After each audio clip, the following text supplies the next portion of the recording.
Warning, spoilies ahead. We can't do a recording without talking about another movie first before the movie. It always had. We got a pre-movie Yeah. before we get That's into how the. you could still get pregnant off a pre-movie too. You know what? Yeah, I know. Saying not even dry movie is safe. Yeah. The best way to stay safe from this is to say abstinent from movies altogether. Yeah, not even once. Not even.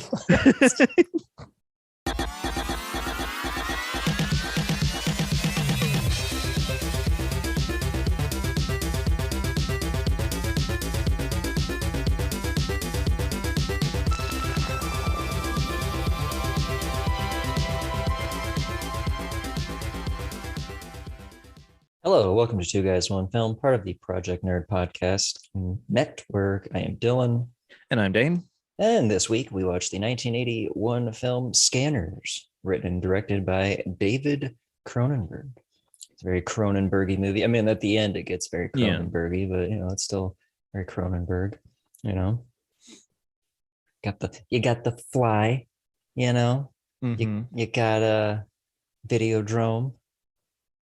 And I can't think of another Cronenberg movie. Can you? Oh, hold up. I'll just look at this list of. Dead Zone.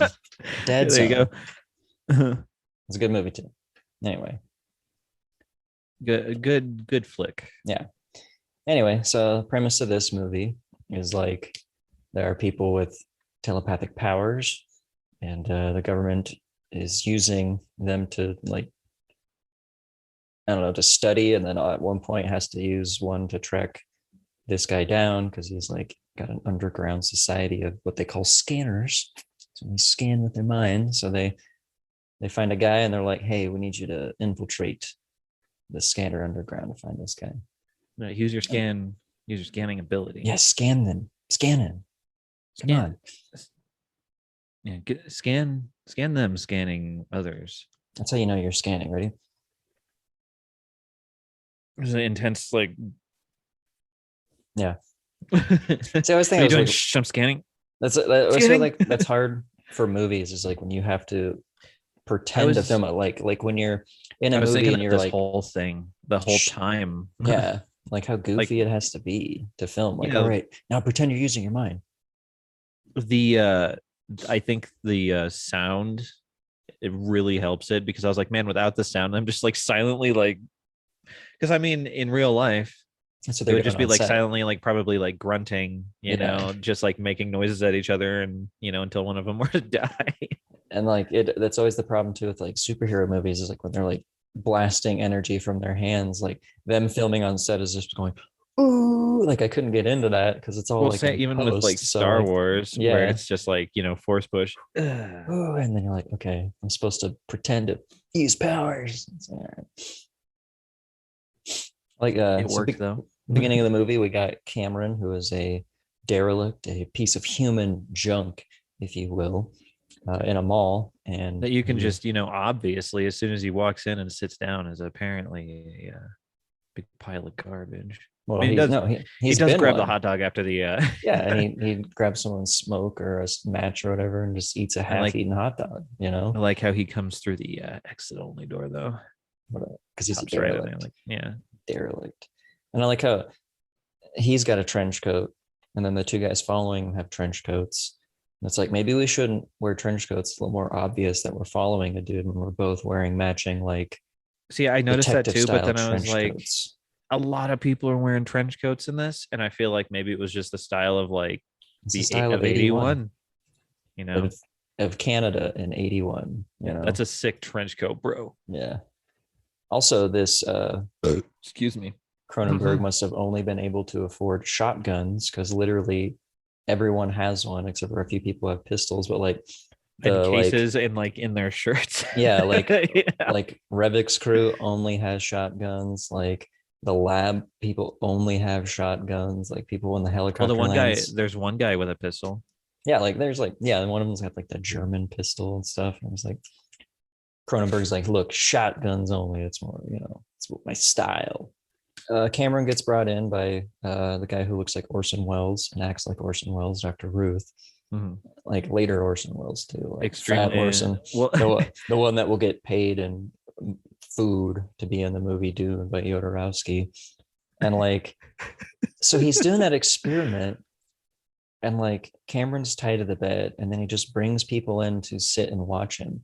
How do you put out an ad for that for volunteers? Of like, well, it's funny because you hear the people like kind of their thoughts, I guess, and it's like, well, I'm getting paid for it, and I guess, you know, they're probably all just sitting there like, well, is this it? We just sit here in this room. And then I'm thinking, like, how long have they been sitting there? I mean, how long does the experiment go? Is it like a few minutes or is it like a few hours? Yeah. But they all have to sit there in silence. Yeah. Like, I think once you get there, you realize how weird it is. You're like, oh, this guy's tied up in bed.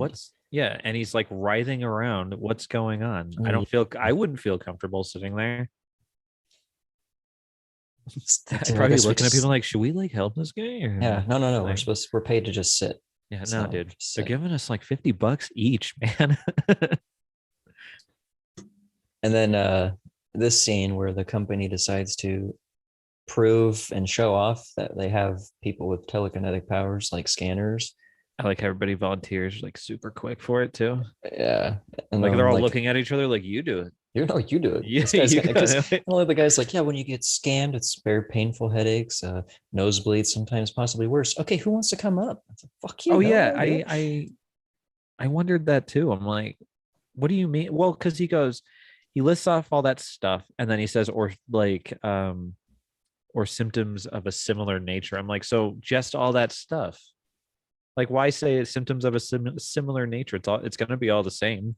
Yeah, like what is similar to a headache? A headache, like an ultra mega headache. Oh, you're gonna get a mega headache from being scanned. Or you get a little headache. We might get a little one. It affects everybody different, you know. No, but it might be real bad. I like when he's like, oh, there's a doctor here just in case anything happens, and it's like the most dopey doctor with just a lab coat and a stethoscope. So you know he's a doctor because he's got a stethoscope. I'm a real doctor. Yeah.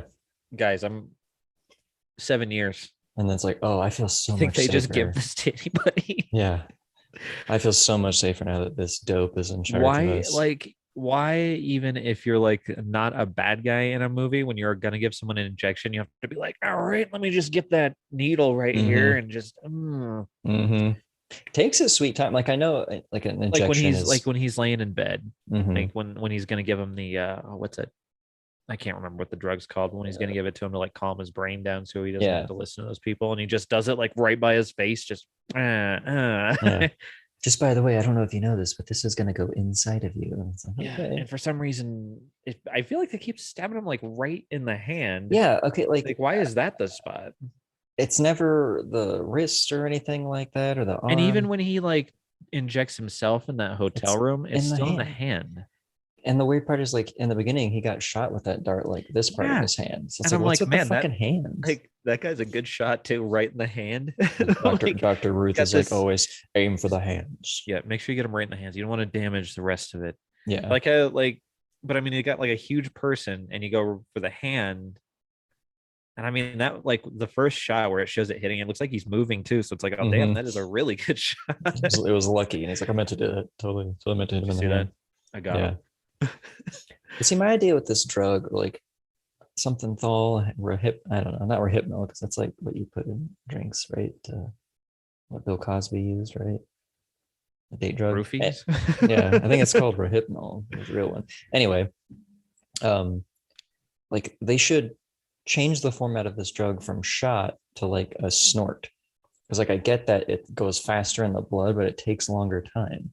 So when he's like setting up his shot while there's like a bunch of voices and he's trying to get it, they should just like get some pills and then like instantly be fine because it's closer to your brain. Yeah. But I guess I gotta shake like make a needle and I gotta make sure the air's out of there too. Oh, my brain hurts. I better take my time. Yeah. Maybe that's why they make it the hand. Really, to get yourself in the hand. You know, you got an entire body, but the hand is where you should be aiming. Yep. So anyway, back to this scene where Michael Ironside looks way too turned on about getting scanned by this dude. Like, Oh, this guy's Yo, just I'm like, thinking about something, all right. yeah. you like that? You like what I'm thinking about? It's so good it makes your head explode. Apparently. That was I a love 6 seat too, though. I did a little reading about how they did this. It was like they have the mold of this dude and they filled it with like dog food and chicken livers and weird shit like that. Mhm. And then like effects artist just sat behind it and shot it with a 12 gauge shotgun. It's very simple. It works. Just Yeah, it blow worked. it up. It worked perfect. And everything in this movie is super explosive. So like when Revik like makes the doctor shoot it in his own hand because like the drug represses everybody that was like the scanner's ability to scan. Yeah. And so like he makes the car crashes and it just like instantly blows up when it hits a I know. wall. I was like, what's in these cars? Like, are they transporting like C4 or like what is that? Nitroglycerin? Yeah, you barely touch it, and it's they just had like a little capsule fall. It just fell off the dashboard when they hit the wall. Oh, maybe he scanned the car and made it explode. Can that guy do that though? I don't know because I don't know because they just randomly throw in that line of like, oh, a computer's like a nervous system. You could scan that. You could totally like, scan it. I know. I was like, whoa, okay. I don't know about that. I mean, it's not really alive. oh no, it's got neural connections like a brain, totally right. Because we need you to have hacking capabilities and you don't, and we didn't set that up. So suddenly you can scan computers Yeah. through a phone. Yeah, through dial-up technology. Yeah. uh-huh. Oh man, and when they're driving around, the windshield wiper noise. Oh yeah. You know, when he got out of the when the guy that was like holding the gun to what's his name here? When he got out, and you could still when you could still hear the windshield thing. I assume that it was just for dramatic effect. So I'm like, why would you want that noise in there? But it's like silent, really, except for that. And then he just I always like when like movies do that because it's like I don't know, it's like it's realistic because like the car's windshield wipers going off, but it adds some weird like hypnotic thing to it. Yeah. So like scene's quiet, all you hear is just windshield wipers, and then it's a bit more like unsettling in that way. Yeah. Adds tension. Yes. It's funny, this guy would go on to be in Starship Troopers. Remember? Oh, Ironside, yeah. He's like their teacher that turns like half metal like metal hand and it's like, would you want you to do the same to me? Rico, yes. You know what to do. You know what you have to do. God, I love that movie. Oh my God, I love Starship Troopers. You just gotta do Rico. Oh, he's just like sitting in there, like getting eaten, I guess, like shooting into the sand. He probably like shot himself so much more than shooting whatever was grabbing him. He's like, I fucked up. Now kill me, Rico. Yeah, I shot myself in half. So, like, why is it with movies and shit like this where like these patients are always like an all white, like a button-up shirt and like shoes and everything has got to be white? Like when did white become the color for healthcare? Is it to show that like, look, I'm clean, I don't got poop or blood on me, I could be your doctor, or I'm a patient, I'm not full of poop or blood? Like, I mean, that's the only reason to see stains is wearing white. It's like, why the fuck I guess so. But then I question like, why the hell is a painter wearing white? You know, just gonna get dirty. So like, what the fuck? Why? Like, why I could see maybe what if you paint outside, but if you're inside, like there's not really, because I mean, at least if you're wearing white outside, the sun's not going to cook you. But yeah, so like, why in every movie is like mental patients and things like that, or maybe real life? I don't know. I've never been, but like everyone's always dressed in fucking white. Maybe it is because of the poop stains and the blood stains. Maybe I found the secret to healthcare. It's like they may work, so they're dirty. Yeah. So they need some attention, But if you're all white, and then you're all right. That sounded super racist. Yes, it did. If you're all white, you're all right. Clothes included. Yeah.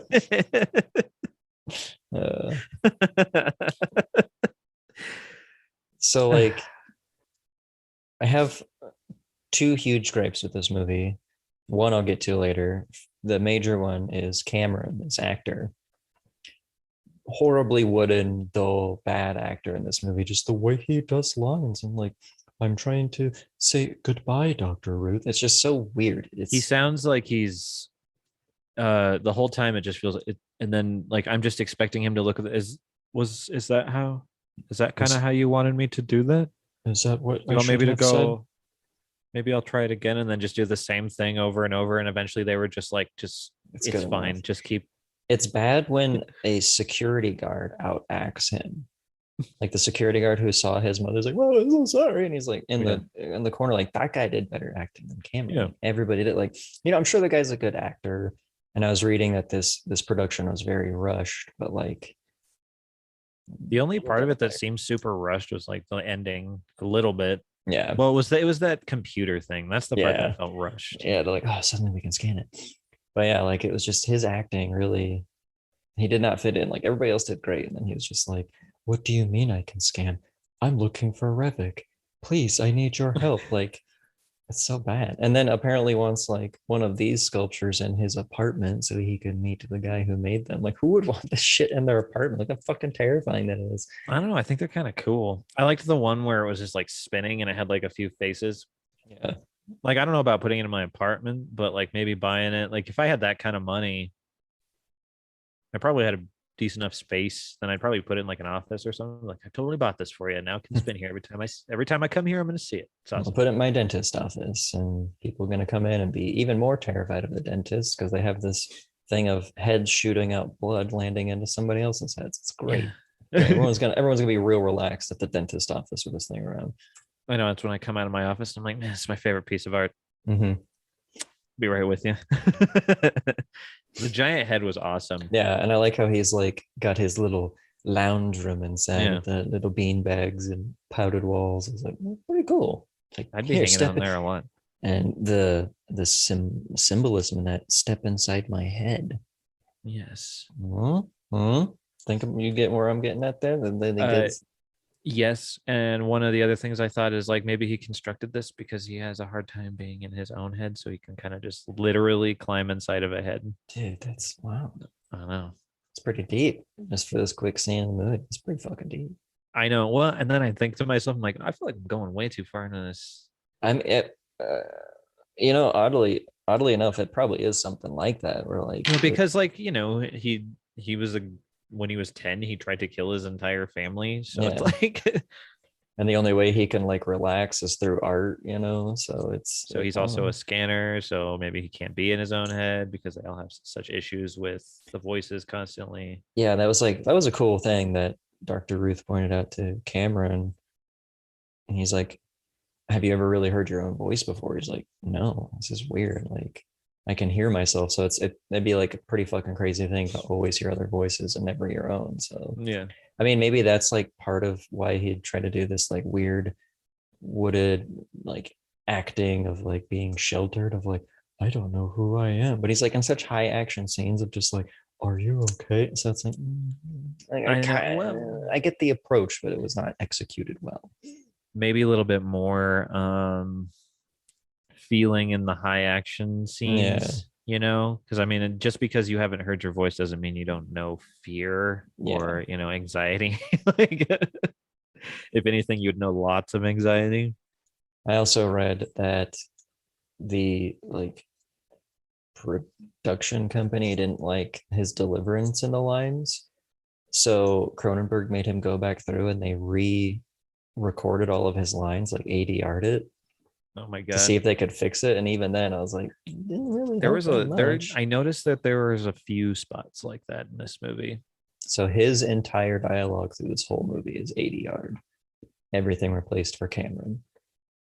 Well, I don't know what the point of that was because I have a feeling it was almost exactly the same before. Yeah, like the voice isn't the problem. It's like the face, the body, and the deliverance of it. Like going back and like trying to fix the voice. It's acting's all of it. Yeah, you can use everything. I'm not a professional actor or an actor in general, but I would feel like you got to use everything.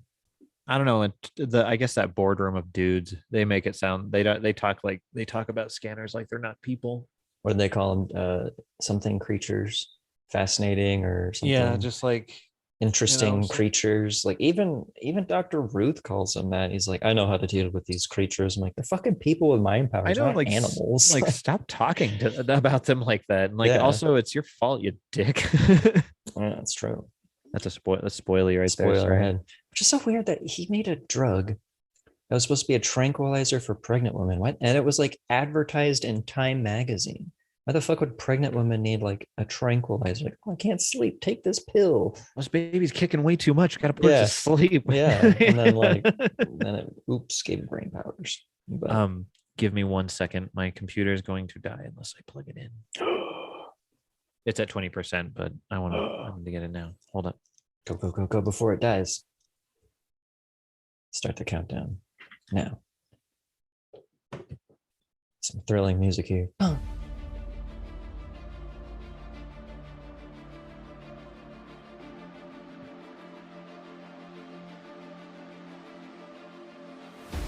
Put something there in post, some royalty-free music, high intense action,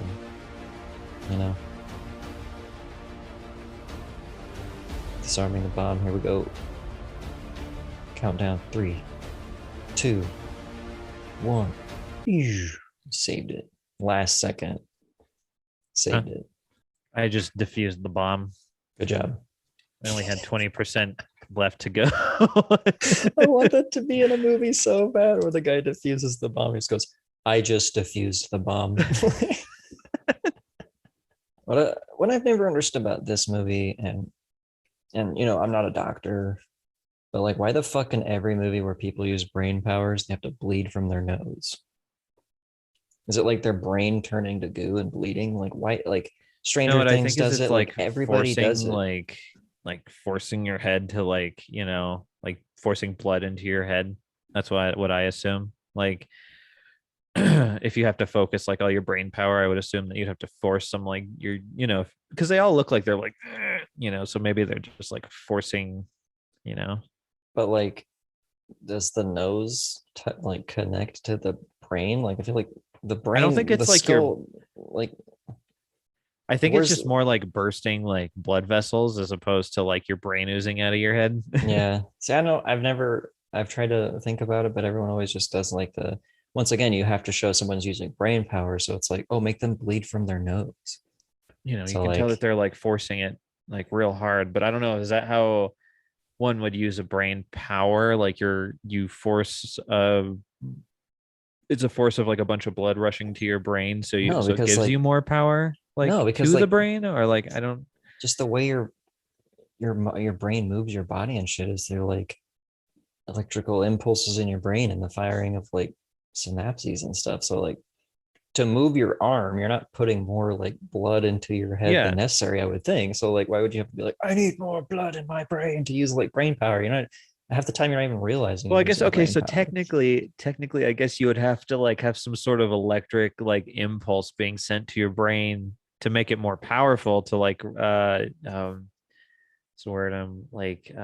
strengthen strengthen it all together. I need more power, like electricity in my brain.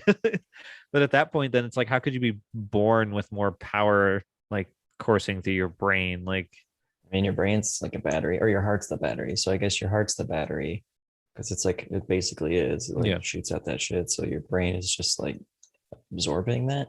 I don't know. I'm sure there's probably not going to be a fucking brain scientist watching this, but if there is, I'm sure they're going to light it. I mean, even actually, the way that the brain works, it would never. I'm like, that's fine. I want let me know. Yeah. Even a doctor, you got some info on this? I want to know. Yo, doc, I know you probably have a white coat and a stethoscope hanging around your neck at the moment. Leave a comment right now to tell us how the fucking brain works and if you would bleed out of your nose if you use brain powers. Because we're sounding like two big dinguses right now.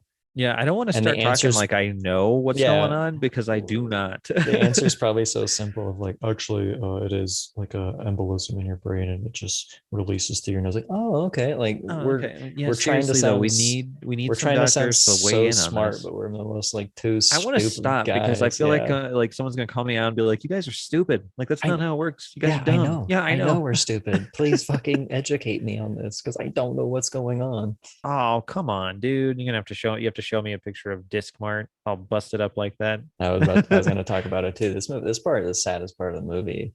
It's I like know. bus gets fucking thrown through, all these records get broken, then they catch on fire, then the sprinklers go off on it, just like all these ruin. Then the dogs come and they pee all over it. Mm-hmm. And then the homeless people come out and they puke on it. Mm-hmm. Yeah, it's a horrible scene. Yeah, we'll get back to that later. Here, let me go back then. Let me go back to this scene. When the guys come in and shoot the guy with the Edward James Olmos stand and deliver hair. When Cameron's like fighting them with his scanning powers, I love when he like looks at the camera and he like to do his powers and it keeps like flipping around, just like the way he like. So did he not kill those dudes in there? I think the only one he ended up killing was the lady, because the other two guys show up later on. Yeah, I was like, I thought they died. Well, they were definitely dead after that second go around because they were on fire. So did she light them on fire? I think so. She's got like fire capability, I guess, because like, yeah, so Cameron gets told by this guy to go meet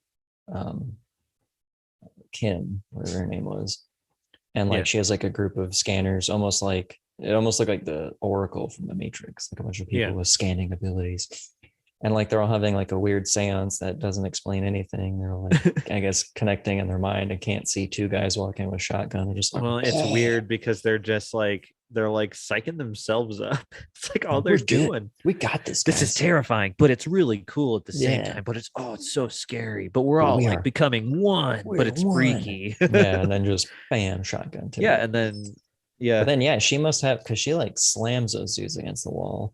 They leave grease stains and then they catch on fire. So it's like she starts grease fires with her mind, and then never does it again. No. And it's never explained. Nope. Because you wouldn't understand, dude. You're not a scanner. You wouldn't understand. You're right. Did I mention how awesome the soundtrack to this is? No, we haven't, because I was going to talk about it too. It's God, I fucking love it. Cool, dude. It's like every time, like I don't know, and some of it was just like tones, and it was awesome. Yeah, like the beginning chase scene, and then like it's used later on in the movie is almost just like, it's just like a bass riff on a synth, but it's so simple. But yeah, and then there was the intro credits to the movie. Awesome. And there was like another scene where it just seemed like they had like an arpeggiator set on random, and it was just like going through like it was fucking cool. Like I don't know. Soundtrack was dope. It was a great fucking soundtrack. It was awesome. And I do want to say the Edward James Olmos hair guy, he says robots, not robots. He's a classic robot. He'll turn you in. They're his robots. He'll turn you into zombies. They're robots. I felt bad for that guy when he got shot to death, though. No, and he's just ow, and like in the leg and the back, just slowly getting sprayed. His death scene, just that. Like, well, what was weird is I was like, wait, is it him like gargling there, or is he talking? And I'm like, okay, so he's talking with his mind, but he's just in there like. I think that's like how people talk when they're scanning in each other's brains, because like when they're in that group, the lady sounds like they're true. Everyone does that, and then later on when they're doing that to the guard's like, "Mom, I'm so sorry." Like it just sounds so weird. I'm like, that's terrifying. That's how people sound when they're like, maybe that, I don't know how we sound in our brains. Like slow-mo versions. Oh, I'm so sorry. Oh, I see that really big fat person. Oh yeah, I forgot to talk about the yoga master. Oh no, it's cool. Just go ahead and attack him. It's cool. Just go ahead and make his heart go fast. He can control his heart. Nope, he cannot. It's not when a scanner's doing it. Yeah. Fast. Faster. Make it go fast. Like, oh, you're gonna kill this old man. Yeah, no, it's cool. He's fine. And then once again was trying to inject the shot into Cameron's hand. Yeah. You're right. I can do this. I thought he was really good. I'm just like, calm down, bro. It was nice that they gave Cameron like an entirely new wardrobe, you know? Right. They got him a cool suit and a coat. They got him some flannel, some cool boots. Like they got it all. Well, and a place to like live. nobody would have taken him seriously if they just sent him back out in his like garbage clothes. Yeah, I'm totally working for these guys now. Yeah, okay, crazy bum. No, you're not. Oh no, trust me, I have brain powers and I'm working for the government. Like, yeah, Yeah, sure it's all you good. are, Yeah, schizo. okay. If someone in a nice suit came up to me and said that, I'd still feel the Yeah. same way. Yeah, okay. I have mind powers. It's like, and I'm working for the government. Right. And later on, I'd be telling him, like, dude, this block of wood came up and told me that it was working for the government and had mind powers. And I ran away fast. It was dressed real nice, though. I mean, it's pretty cool. Real neat. Sick, real dressed, real neat. Sick trench coat. Yeah. Once again, ask him where he got that. Yeah. I want to talk about this van that is labeled school bus. School bus. Obviously being a van. But okay, so if I just spray paint something yellow, spray paint the word school bus on the front of it, it's a school bus. I can go pick up children, right? Wow. God, that sounds a horrible sentence. Now I can go pick up kids in my yellow van. It says school bus. It says school bus on it. It's all good. That's how it works. Officer, it says school bus. It's a school bus. Duh. Yeah. I don't know why you're pulling me over. This is a school bus, as you can plainly see. And it's not even like really good. It's like wearing off. Yeah. But the scene where the Revix guys come up and shoot him with shotguns and have the cool like floppy obi things. Mm-hmm. I love when Tony gets shot and I'm like, Tony! Like we're so sad about this character we've never established, other than the fact that I think he's the guy that scanned Cameron on the way in. Like everyone was so sad when Tony died. Tony, and I like how long the van goes after the driver gets shot. It keeps going for a while. I'm like, I mean, when are they gonna crash? Because like Kim and what's his name? Cameron are like staring at each other for a while, and then it crashes.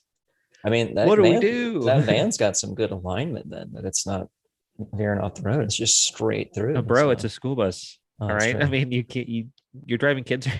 It's got to be up to snuff, man. This poor Disco Mart, poor fucking records, man. Rest in peace, all of these. I know records. It shows like the inside, and then I'm like, oh, the bus is coming through there. I'm like, fire and water.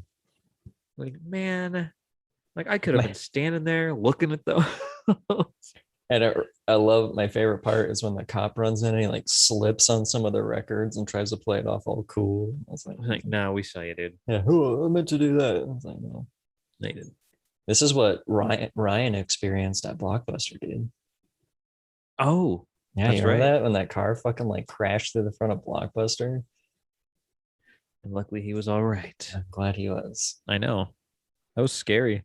I remember him telling us that, and I honestly thought he was just joking. I was like, no, you weren't. Yeah. Dude, I was there. I think I lived in that area when it happened, like right off of Hover and like 21st is where I lived in that apartment at the time.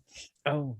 And then, I remember us driving by it. And I was like, there's a car inside of the Blockbuster. I didn't know you could drive in there like that. Oh, it's a drive-through Blockbuster. Oh, that's cool. Man, they're going to stay open forever. So when Cameron infiltrates the biocarbon place, here's how the fuck did he get in there? Like, yeah, like how there's an exposition later of like, I traded places with one of the guys. So obviously maybe he scanned somebody. He must have scanned him. Like, wait, did you kill him? Or did you just tell him to take their clothes off? See, I thought he was he's not a killer, because I thought he was gonna kill the guy that was hunting him down in this place and like make him shoot himself in the head with a shotgun, but he just makes him give him that vial from the biocarbon place. I would have probably taken the shotgun at least. Yeah. It's like, oh, well, what happens when you let go of your grip on his mind? Is he just going to be like, oh, yeah, that's what I was doing, and then kill you? Maybe he melted his mind so much the guy forgot. Mind freaks. First off, this place is, like fogged out to the max. So there's fog juice everywhere. But second off is the worst safety I've ever seen, right? Mm-hmm. Let me go through this. My second gripe with this movie is horrible safety when it comes to a place like this. Place is fogged out. Everyone's wearing, hazmat suits with air circulating in it. Mm-hmm. So the guy goes up to go to the office. he opens the door. There's not like a clean room. And he immediately opens the office door. Both doors are open at the same time. So all the shit's just pouring in. Then he immediately takes off his helmet before the doors close. So there's no second room to seal off before he opens the other room to get this toxic thing. And he's just like, opens both doors, takes it off. I'm like, well, what's the point? Here's the clipboard. Don't wear gloves when you handle this, by the way. Here you go. I just let all of this poisonous fog into this room because there's no decontamination. The only answer for that I've got is it's 81. Yeah. It's fine. You can breathe this in. You'll be all right. Whatever. They didn't care. I noticed that Dr. Ruth is like an extremely relaxed man. Yeah, he really is. And he also stumps really loud too. Well, he's like also very heavy very feet. Powerful man.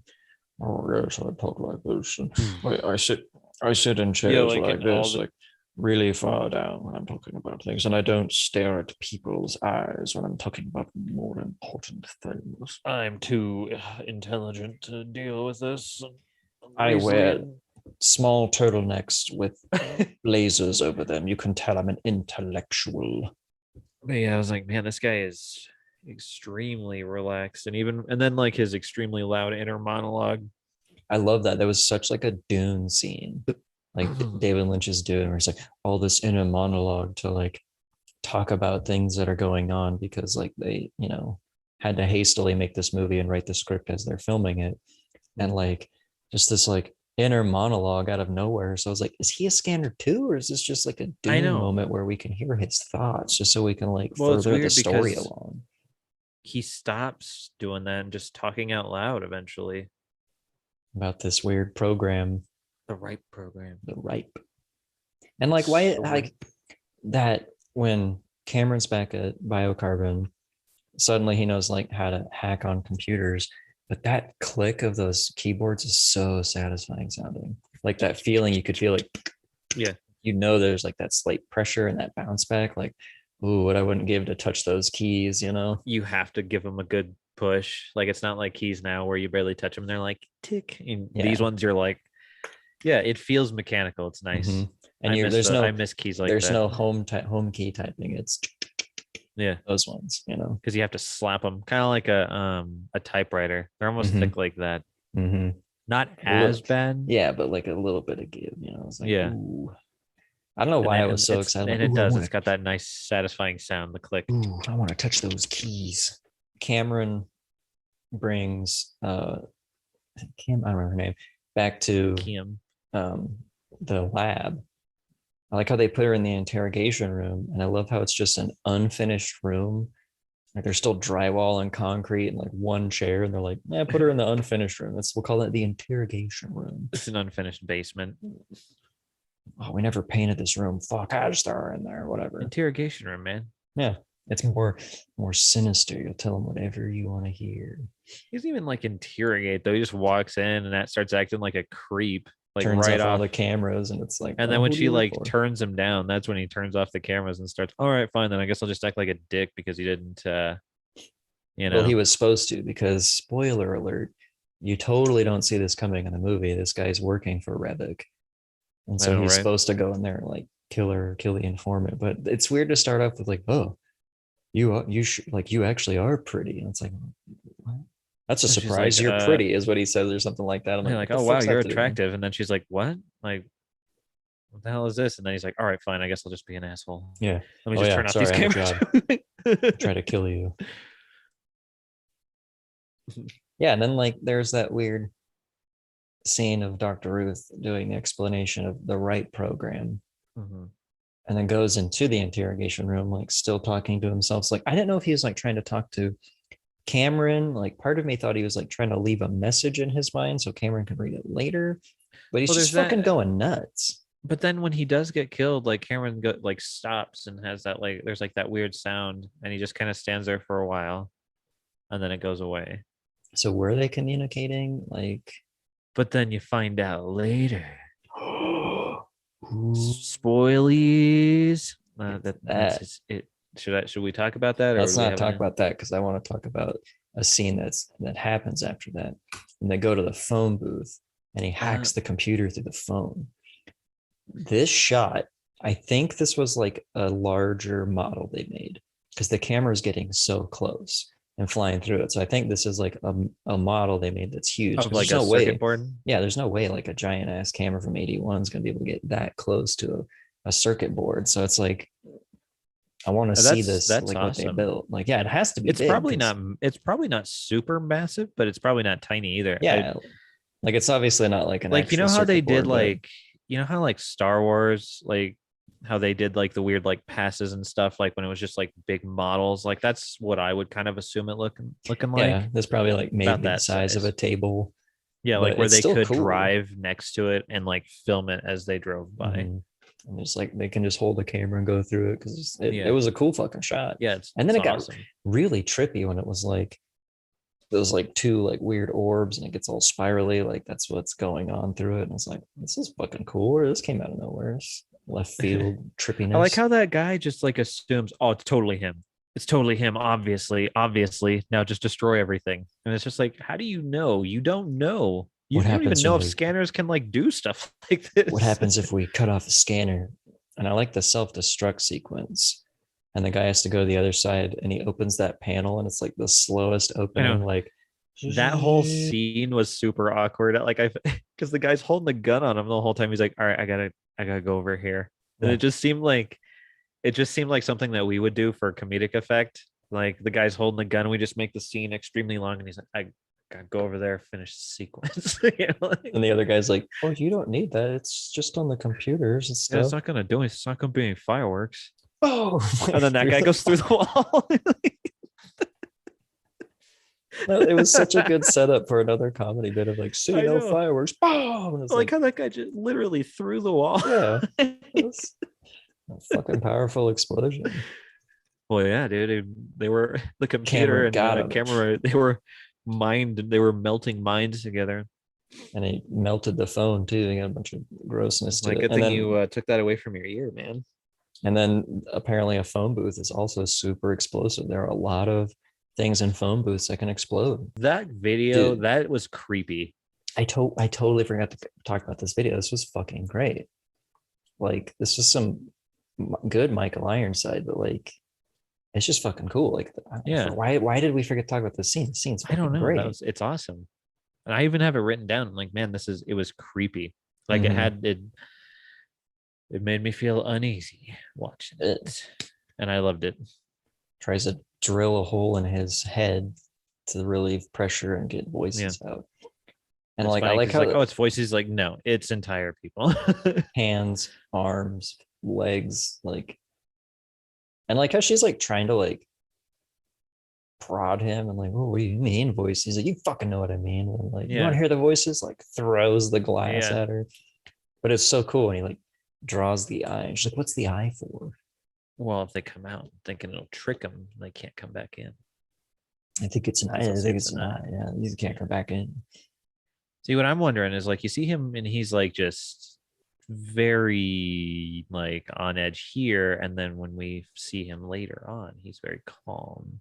Well, I mean, this was like he was like 22 or something in this video. Also, is he also injecting that stuff, or is he just really in control of his power? I think he's just in control, because I think the only reason that he's making the drug is to make new scanners. You know, they're gonna these. Yeah, because what it sounds like is he's trying to build an army of like scanners. But then I'm like, well, how are you gonna control all that? Because he's the most powerful. Like he said to Cameron, spoiler alert, you find out they're brothers. They're the two most powerful because they were like the first scanning kids. So like, I think they had the prototype drug. Yeah, I think he can just control it, because like, he's like nuts, and they're probably like trying to experiment on him, and he's like at a mental institution or whatever. But like, yeah, because he seems more calm, cool, and collective, because he's like 30 something by the time the events in the movie. Because Dr. Ruth's like, he was 22 when this was filmed, and now he's 35 or whatever. So he's so old now. He's had that time to harness his abilities, you know.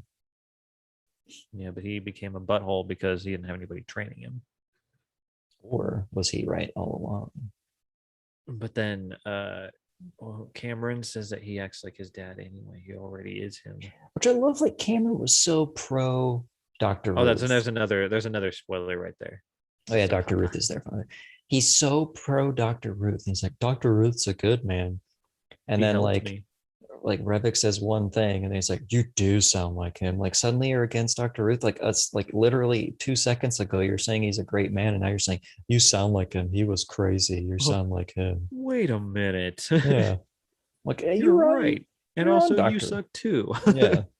You both suck. You sound just like him. Yeah. Oh, you should hear yourself. We shouldn't take over the world. This is bad. We shouldn't do this.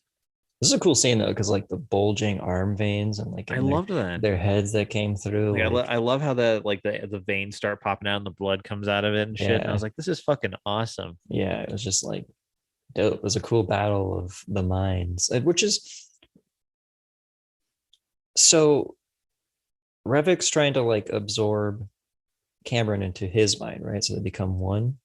That's what I'm getting out of it. Yeah. Yeah. So like it's just I thought he was just gonna like kind of melt his brain, not literally like suck his everything, like literally suck him in like everything. Yeah. Because I think like I don't like he would have just been like, I don't know, just like empty at that point, like of blood too, and just been like a gross like husk. Like how does that work? I don't know. I think they're just like melding consciousness. Like he'll have like all of Cameron's thoughts and memories into his own mind, but he'll be in control. So it's almost like having a split personality, but you just like have control of it. Would Cameron be like trapped in there?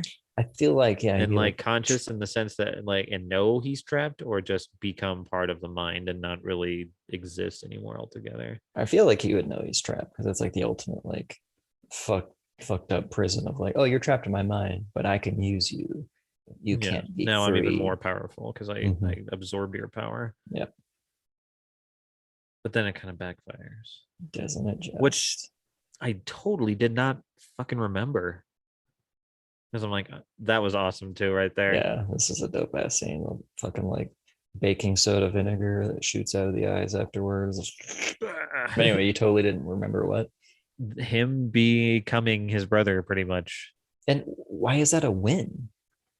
She comes in and he's like, we did it. We won. I'm like, yeah, but now you look like that, dude. You're your brother and he's in your mind. So, and you turned into this. Yeah, you turned into a gross, like burnt corpse. You turned into Emotep from the Mummy. How was that a win, dude? You turned into, you're a different person now. Well, maybe because he's a person that can act. Now he won. Yeah. Ultimate win. And then never pick at your zits, people, because this is what happens. You know? And that too, just like like it's funny because a few times I'm like, wait, so where is this going? Who's gonna win?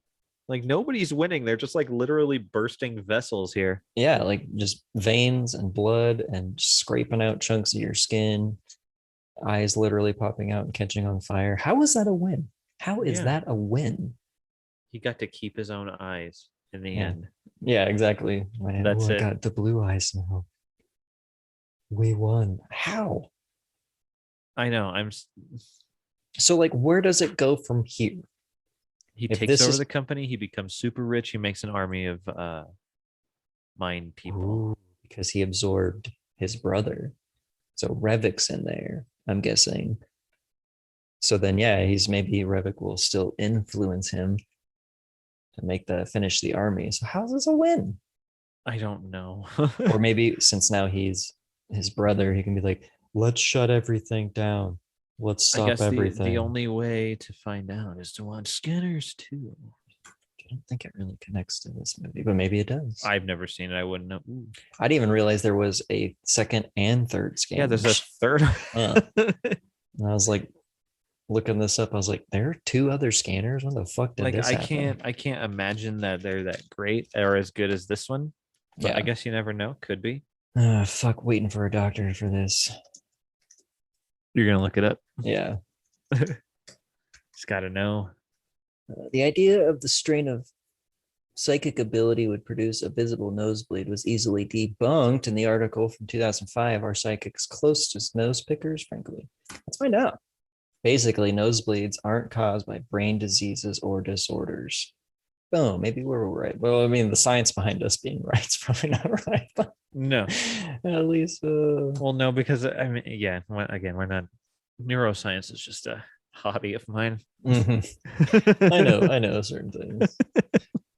I'm a podcast person by day and a neuroscience by night. Yeah.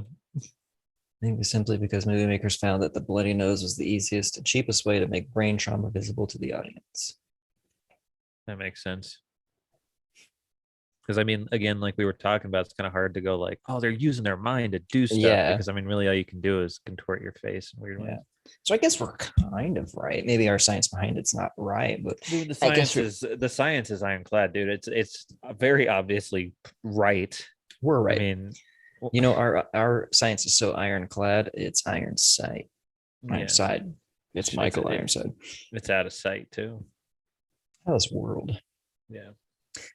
Hey, you heard it here, folks. We're two of the smartest fucking guys making a podcast. We know lots about the brain. No, you wouldn't get a nosebleed if you were a psychic. It's just how it works. That's when somebody leaves a comment of like, I am a psychic and I get nosebleeds all the time. Well, then you're picking your nose too much. Yeah. Anyway, let's get down to brass tacks here, buddy. What kind of rating you gonna give this? No, you go. This was my pick. You go. Man, first. It was awesome. I love the way his eyes turned all white too. Just that whole scene. Yeah. Again, though, if you wouldn't, with zero context, not knowing that they're using their minds to fight each other, it just looks like two guys grunting at each other with their eyes getting jacked up. That's why you got to add sound. That's why you got to add music. That's why you got to add wind, synth noises. Hair. Yeah.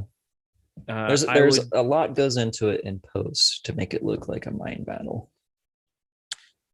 My rating for this, I'm gonna give it 8 exploding eyeballs out of 10. Okay. Because I really enjoyed the like all the practical effects are really cool in this, and just the story in general is really cool. As far as like a I don't know, I guess a movie where people use their minds to do stuff. It's I think it'd be kind of hard to make a movie like this.